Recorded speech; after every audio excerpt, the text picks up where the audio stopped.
जोहार, आप देख रहे हैं ट्राइबल न्यूज भारत में। हूँ अक्षय बोक्ता। इस वक्त मैं मौजूद हूँ जमशेदपुर में और हमारी मुलाकात हुई है भारत आदिवासी पार्टी के प्रत्याशी पंचानन सोरेन जी, जो इस बार घाटशिला उपचुनाव में भारत आदिवासी पार्टी के प्रत्याशी बने हैं।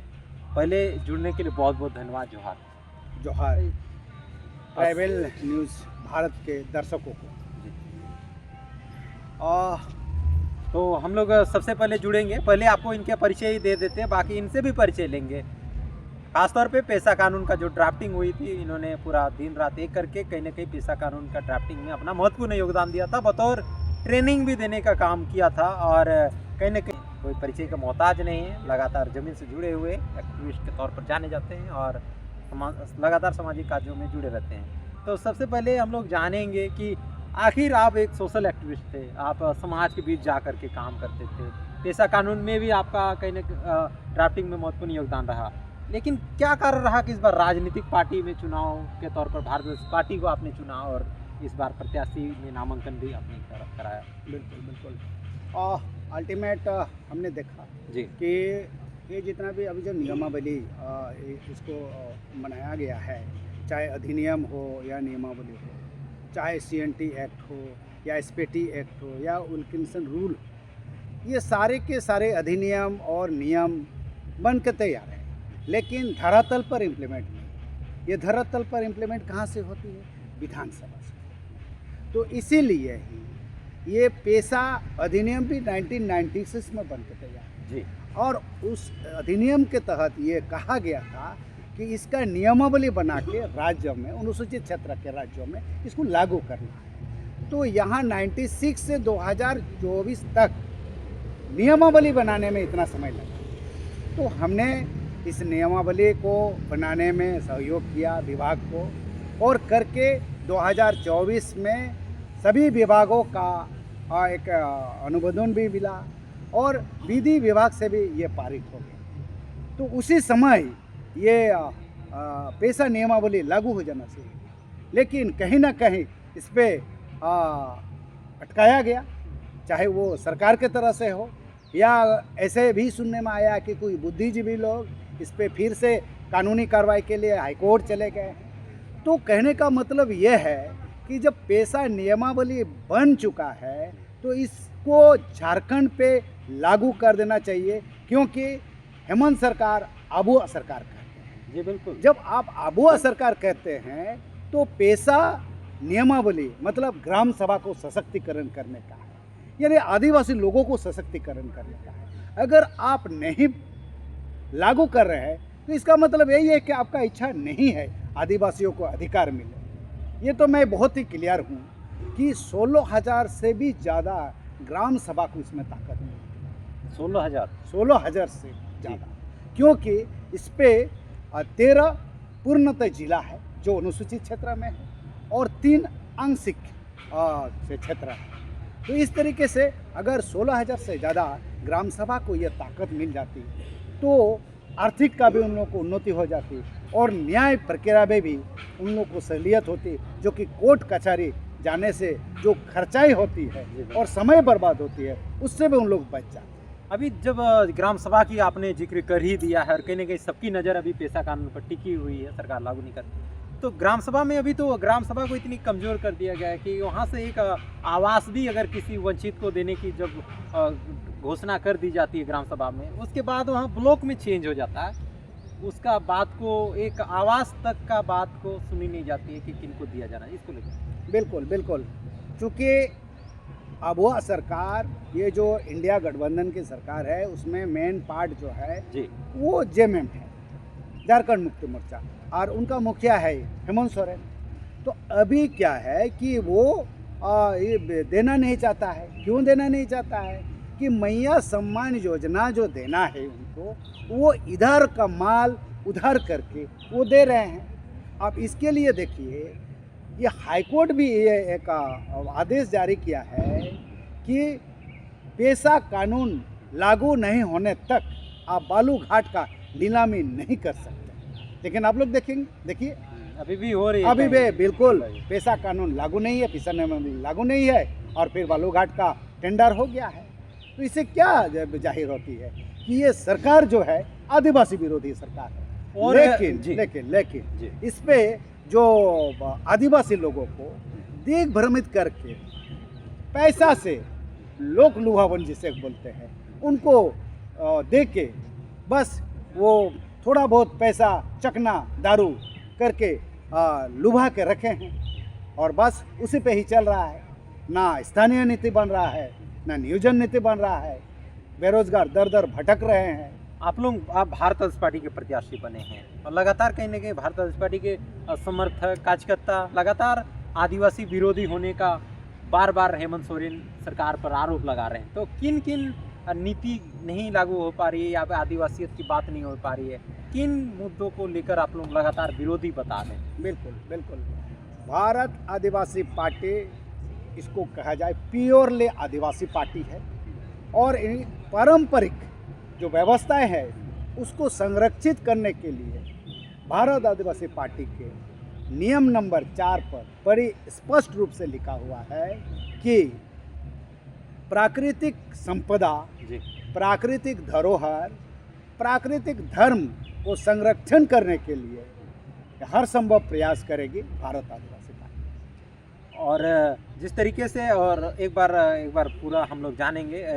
एक बार जब आप प्रत्याशी बन गए हैं तो देखा गया कि आपको बाल्टी छाप मिला है, तो इस पर क्या करेंगे? बिल्कुल, ये मैं बहुत क्लियर कर दूं जी चूँकि भारत आदिवासी पार्टी ये रजिस्टर्ड रिकॉग्नाइज पार्टी है राजस्थान का, जी तो इसीलिए वहाँ जो है रिकॉग्नाइज्ड है हॉकी एंड बॉल वो रजिस्टर्ड है राजस्थान पे। जी जब राजस्थान से बाहर पे भारत आदिवासी पार्टी का और कैंडिडेट्स नॉमिनेशन करेंगे, वहाँ भारत आदिवासी पार्टी की तरह से इलेक्शन कमीशन को एक चिट्ठी निर्गत किया जाता है कि मेरे पार्टी से दूसरे स्टेट में जो भी नाम हो, जैसे झारखंड में अभी घाटशिला में उपचुनाव हो रहा है, अगर एक चिट्ठी आदेश कर दिया जाता तो इससे आए वो एक चिट्ठी घाटशिला आरओ या एआरओ को दे देते, जिससे उनको देने में जो कठिनाई हुई थी, यानी कि ये जो रिजर्व ये सिंबल है, ये रिजर्व सिंबल वो दूसरे जगह हिलोट नहीं कर सकते, इसीलिए वो बाल्टी छाप को सिंबल अलॉट किया गया। ये है उनका जो ईसीआई का रूल्स है वो है 3.24.2 एप के तहत ये दिया गया है। तो ये मेरा क्रम संख्या है 3 और मेरा प्रतीक चिन्ह हो गया है बाल्टी छाप। तो घाटशिला उपचुनाव की जब हम लोग बात करेंगे तो कई खासतौर पे लगातार सरकार में अपना योगदान देने वाले और लगातार जिनकी वहाँ पर विधायक चुन करके आए हैं, तो एक और जेएमएम, एक और बीजेपी से बाबूलाल सोरेन है, एक और है आपका सोमेश सोरेन जेएमएम से। तो कैसे आप लोग चुनौती दीजिएगा? बिल्कुल, मैं पहले से ही काम कर रहा हूँ, मैं तो समाज का काम कर रहा था। तो समाज का काम करने का जो अगर आप बोलेंगे कि क्या किया है, तो पहले ही पूर्वी सिंहभूम पे एमपीएम कोचिंग क्लासेस बोल के एक free coaching classes pre matric का उसको इनिशिएट करने के लिए मेरा अहम योगदान। और अभी भी 22 गो सेंटर में ये एमपीएम कोचिंग क्लासेस चल रही है। एमपीएम क्या होता है? ये माझी परगना महल कोचिंग क्लासेस, ठीक है। तो चूँकि मैंने राजनीति में कदम रखा तो इसीलिए माझी परगना महल से मैं सलाहकार के रूप में रहा और उसके बाद ही ये राजनीति पे आए और भारत आदिवासी पार्टी का मैं कैंडिडेट होके अभी चुनाव मैदान पे।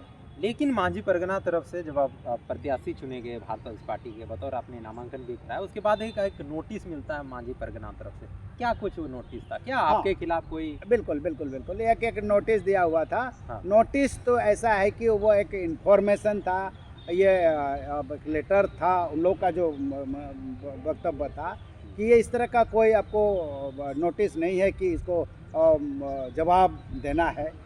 तो उसका जवाब देने के लिए मैं एक दिन गया भी, तो हम बोला देखिए ये माझी परगना महल ये संगठन है या ये व्यवस्था है? तो निश्चित रूप से हम भी जानते हैं कि ये व्यवस्था है पारंपरिक व्यवस्था। पारंपरिक व्यवस्था है। अगर पारंपरिक व्यवस्था है तो इस तरह का लिखित नोटिस नहीं आना चाहिए। समाज हम का। बोला समाज का। और ये आपको जो गोडेत होती है, जो डाकुआ होता है, उसके मार्फत में हमको बुला लेते और हम लोग आपस में बात कर लेते।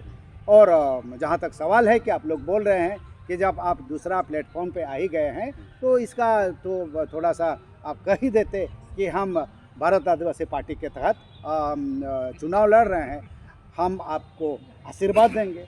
बिल्कुल यही बात हुई। पूरा जब बातें हुई और हम बोले भी कि भारत आदिवासी पार्टी पारंपरिक व्यवस्था को अक्षुण्ण रखने के लिए पार्टी बना है और ये इस पार्टी का आदिवासी से तना बना है, तो वो लोग बहुत खुश हुए और खुश होने के बाद आशीर्वाद भी दिया।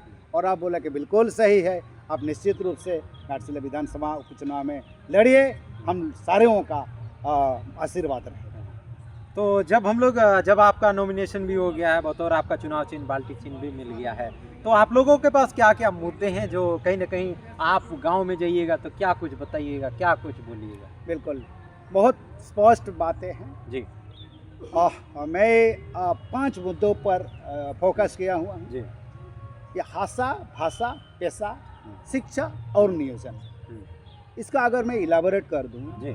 तो ये हासा माटी, हाँ। ये अभी जितने धड़ल्ले से ये अबुआ सरकार यानी कि हेमंत सरकार ये ज़मीन लूट रहा है अवैध तरीके से। मैं एग्जाम्पल दे दूँ, ये जो पचवाड़ा है, उस पचवाड़े पाकुड़ जिला के अंदर में आता है और वहाँ एक पेनम कोल इंडिया लिमिटेड्स का एक कोयला खदान चल रहा है जो कि कम्प्लीटली इलीगल है और ये अभी भी हाईकोर्ट के ट्रैप पे है।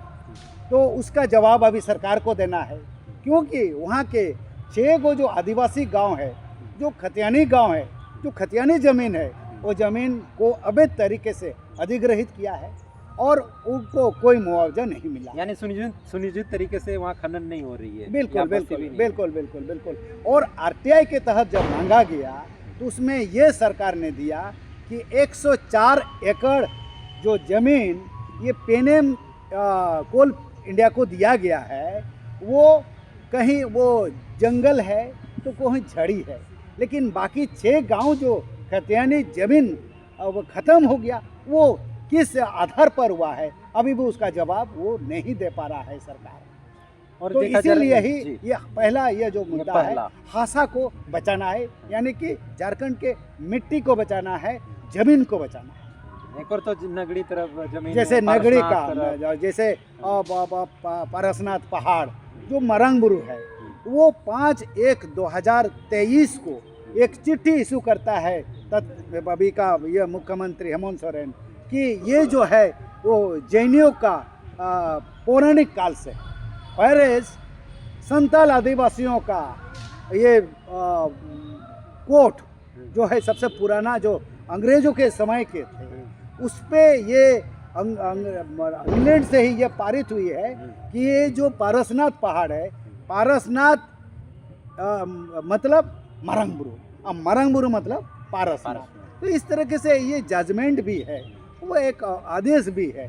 तो ये फिर कैसे ये लिख दे रहा है कि ये जो पारसनाथ जो है जैन धर्मों का पौराणिक काल से है, तो ये सरासर एक गलत आदेश जारी किया हो। हम तो इस ये के तहत ये कहेंगे कि जितना जल्दी हो सके उसको वापस करें, अन्यथा भारत आदिवासी पार्टी बहुत बड़े आंदोलन करेगी इस पारसनाथ पहाड़ यानी कि मरंगबुरु को बचाने के लिए। क्योंकि हम लोग जब भी कहते हैं ये मरंगबुरु हम लोग का सबसे महान देवता है और बड़ा देवता है, तो इसीलिए हम लोग को बचाना ये जीवन और मरण का ये बातें हैं। तो इसीलिए जोहार गसाई मरंगबुरु बोल के उनको बचाना है किसी भी हाल में। भाषा को लेकर भी देखी जा रही थी आप लोगों की लगातार। बिल्कुल बिल्कुल, ये मेरा तृतीय जो है ये मुद्दा है, ये भाषा संस्कृति। देखिए बड़ी दुख लगता है अबुआ सरकार विगत 2 सितंबर 2025 को एक कैबिनेट में पास करती है कि जनजातीय भाषाओं को छोड़कर क्षेत्रीय भाषाओं की विकास और विस्तार के लिए साहित्य अकादमी बनाई जाए। तो आप आदिवासियों का मुख्यमंत्री है, सभी कोई कहता है झारखंड पे, ये कैसा मुख्यमंत्री है कि अपना जाति बिरादरी, अपना आदिवासी भाई का भाषा को भी वो अपने विकास और विस्तार पे नहीं कर रहे हैं। सभी कहते हैं और ये भी कहते हैं तो आप ही लोग का आदिवासी मुख्यमंत्री है, काहे नहीं कर रहे हैं? तो ये मैं पूछना चाहूँगा, तो क्या ये मेरे मुद्दा भाषा है। को बाहर कर दिया गया है क्या? बिल्कुल, अभी भी वही है कि भाषा का विकास क्यों नहीं हो रहा है? यार आदिवासी संताल जो है, संताल भाषा, वो 8 शेड्यूल में शेड्यूलाइज है, 8वीं अनुसूची में सूचीबद्ध है। सूचीबद्ध है। जी। तो इनका विकास और विस्तार करना स्टेट गवर्नमेंट का परम धर्म है। इसमें संवैधानिक अधिकार है उनको कि अधिकार 354 ख के तहत मातृभाषा में पढ़ाई कराने का और विकास विस्तार करने का, लेकिन नहीं कर रहे हैं। एक नोटिफिकेशन निकलता है, नोटिफिकेशन नहीं कहा जाए तो एक गवर्नमेंट का एक पत्र टाइप का है, उसमें कहा गया जनजाति भाषा को छोड़कर सभी भाषाओं की पढ़ाई होगी या फिर इस तरीके का। ये इसको लेकर क्या आस्पष्ट करा? देखिए, वही बात है, जब आप जनजातीय भाषा को छोड़ दे रहे हैं तो निश्चित रूप से आप ये जो अनुसूचित हुई है जी। इसको आप दरकिनार कर रहे हैं, आप मान नहीं रहे हैं। हो भाषा का भी देख रहे हैं, ओलची की भाषा को भी इस तरीके से। बिल्कुल बिल्कुल बिल्कुल बिल्कुल। तो अभी हो भाषा के लिए भी बहुत लड़ाई चल रही है, ऐसे मुंडारी भाषा के लिए भी लड़ाई चल रही है। 9 जनजातीय भाषाओं का हम लोग का है, मोस्टली बहुत ज़्यादा है, जो है 32 जनजातियों में ये बातें होती है। तो धीरे धीरे करके क्रम वाइज हम लोग इसको शेड्यूलाइज करेंगे और करके विकास और विस्तार के लिए काम करेंगे। ये हो गया मेरा तृतीय। चौथा है जी। शिक्षा संस्थानों का विकास करना, शिक्षा संस्थानों को स्थापन करना है। घाटशिला विधानसभा बहुत ही पुरानी विधानसभा है, पुराना विधानसभा है, लेकिन इसमें शिक्षा के लिए कुछ काम नहीं किया है। इसके पहले भी जो विधायक जी थे, मंत्री भी बने थे, और उन्होंने उच्च शिक्षा मंत्री भी बना, लेकिन यूनिवर्सिटी वो पंडित रघुनाथ मुर्मू के नाम पे अलॉट तो किया, लेकिन एक ईंटा भी नहीं लगा पाया। दूसरी बार मंत्री भी बने, शिक्षा मंत्री, लेकिन अब इसे उनके मंत्रित्व काल में ही ये जनजातीय भाषा को छोड़ दिया गया, साहित्य अकादमी बनने से रोका गया। तो आप ये क्या आशा रख सकते हैं इस झामुमो सरकार से? क्या इसलिए आप लोग आदिवासी विरोधी सरकार का? बिल्कुल बिल्कुल, इसीलिए हम लोग कह रहे हैं कि ये आदिवासी विरोधी सरकार है। और 5वां है नियोजन। देखिए, झारखंड के बच्चे दर दर भटक रहे हैं नियोजित होने के लिए। और कहीं अगर बिहार जा गया तो वहाँ से भी भगाया जा रहा है, अगर साउथ में गया तो वहाँ से भी भगाया जा रहा है। यहाँ अगर स्थानीय नीति सही तरीके से बनाया जाता तो निश्चित रूप से नियोजन करने में किसी तरह का आपत्ति नहीं होती, किसी तरह का असुविधा नहीं होती। लेकिन यहाँ स्थानीय नीति ही नहीं बना पाए। स्थानीय नीति तो ऐसा हो गया है कि अकबर और बीरबल का खिचड़ी पकने जैसा हो गया है। ये जो स्थानीय नीति है, इसको परमानेंट करने के लिए स्थानीय नीति और नियोजन नीति को ये ताड़ का पेड़ में वो बांध दिया है, खिचड़ी बांध के, और नीचे वो आग जला रहे हैं। ये पकेगा क्या? इसको बोलते हैं अकबर और बीरबल का खिचड़ी पकना। तो ये पका रहे हैं और पिछले साल ही भेज दिया है, पता नहीं है भेजा है कि नहीं है। ये तो अभी बहुत अंधेरे वाली बात है। आप लोग एक डायलॉग, एक मुहावरा टाइप का भी बोलते हैं, अंधेरी नगरी चौपट राजा, ऐसा क्यों? बिल्कुल बिल्कुल वही है, ये तो सार्थकता है। आप अगर मान लिया आप स्थानीय नीति नियोजन नीति नहीं कर रहे हैं, तो नियोजन कौन सा नीति से कर रहे हैं? ये नियोजन बोल रहा है कि मैं इतना नियोजन कर रहा हूँ, 5,000 कर रहा हूँ, 10,000 कर रहा हूँ। वैरेज 500 टीचरों का जो बहाली हुई है उसमें ये देखा जा रहा है कि 150 से ज़्यादा टीचर जो है वो राजस्थान से। उसका वीडियो भी आप लोग को देखने को मिलेगा, बहुत वायरल वीडियो है। और इस तरीके से समस्या है। और एक हम लोग जानेंगे क्योंकि आप लगातार ग्राम सभा के तौर पर कहीं ना कहीं ग्राम सभा का प्रतिनिधित्व किए हैं और गाँवों का प्रतिनिधित्व किए, आदिवासी समाज का प्रतिनिधित्व किए। आप लोग नारा भी लगाते हैं, लोकसभा न विधानसभा, सबसे बड़ा ग्राम सभा, लेकिन ग्राम सभा का भवन नहीं है, क्या कहेंगे? बिल्कुल, हम लोग जैसे ही हम अभी अपील करेंगे घाटशिला वासियों से, अभी एक मौका है, फिर से एक मौका है। आप लोग हेमंत सरकार को सबक सिखाने के लिए भारत आदिवासी पार्टी को वोट करिए, ज़्यादा से ज़्यादा वोट करिए, और वोट करके जो उम्मीदवार पंचानन सोरेन बाल्टी छाप पर बटन दबाना है और विधानसभा में पहुंचाना है, ताकि ये ग्राम सभा जो है जल्दी से जल्दी इसको शक्ति मिले और ये जो अधिकार है वो अधिकार ग्राम सभा अपना न्याय कर सके और आर्थिक ससंपन्न हो सके। तो क्या जिसके ग्राम लिए- सभा, बिल्कुल, तो क्या ग्राम सभा को उसका हक मिल पाएगा? क्या विधानसभा और लोकसभा की तर्ज पर जो नारा जो आप लोग लगाते हैं, क्या उसी तर्ज पर उनका एक अपना भवन बन पाएगा उस तरीके का? बिल्कुल बिल्कुल बिल्कुल भवन बनेगा। अभी देखिए, अगर न्याय प्रक्रिया चलाएंगे जी, तो वहाँ न्याय भवन बनेगा, ग्राम सभा न्याय भवन, और वहीं पर जो भी ग्राम सभा के अध्यक्ष होंगे जी। वहाँ बैठेंगे और न्याय प्रक्रिया चलाएंगे। यही है पारंपरिक ग्राम सभा। अभी तो पेड़ों की छांव पर कहीं ना कहीं खेतों पर बैठकर बिल्कुल होती है बिल्कुल। ग्राम सभा। जब आप झारखंड इतना करोड़ों का बजट बनाते हैं तो ग्राम सभा का भवन क्यों नहीं, न्यायिक भवन क्यों नहीं? वो आराम से उसका भी बजट बनेगा और ग्राम सभा का न्यायिक भवन भी बनेगा। ठीक है। अभी तो पंचानन सोरेन जो भारत आदिवासी पार्टी के प्रत्याशी हैं घाटशिला उपचुनाव का, और कहीं ना कहीं पूरे जोरों शोरों के साथ तैयारी चल रही थी, तो तैयारी चल रही है और इस बार कई मुद्दों को लेकर, खासतौर पे पेशा कानून, ग्राम सभा का हक अधिकार और खासतौर पे आदिवासियों का जो 25 साल में जो विकास नहीं हो पाया है, उन्हीं मुद्दों को लेकर इस बार भारत आदिवासी पार्टी अन्य पार्टियों की तरह, जेएमएम बीजेपी की तरह मैदान पर उतरी है और अपना सर्वश्रेष्ठ देने का प्रयास कर रही है। हमने वार्ता किया कि क्या क्या मुद्दा है, आखिर क्यों कहाँ जेएमएम सरकार भी आदिवासी सरकार कहती है, लेकिन क्यों भारत आदिवासी पार्टी और उनके समर्थक लगातार आदिवासी विरोधी पार्टी, विरोधी सरकार होने का आरोप लगाते हैं? क्योंकि आदिवासियों का विकास कहीं ना कहीं घाटशिला हो या फिर कई जगह हो, कहीं ना कहीं वो दिखाई नहीं देता है, इसलिए पूरा वार्ता किया। तो आप लोगों की इस बार पूरी क्या कुछ तैयारी है? बिल्कुल, आज उसी के लिए ही प्रदेश कार्यकारिणी की बैठक हुई। उसी बैठक में भी मेरे को बुलाया गया और मैं यहाँ शामिल हुई, और होने के बाद पूरी स्थिति पर विचार विमर्श हुई।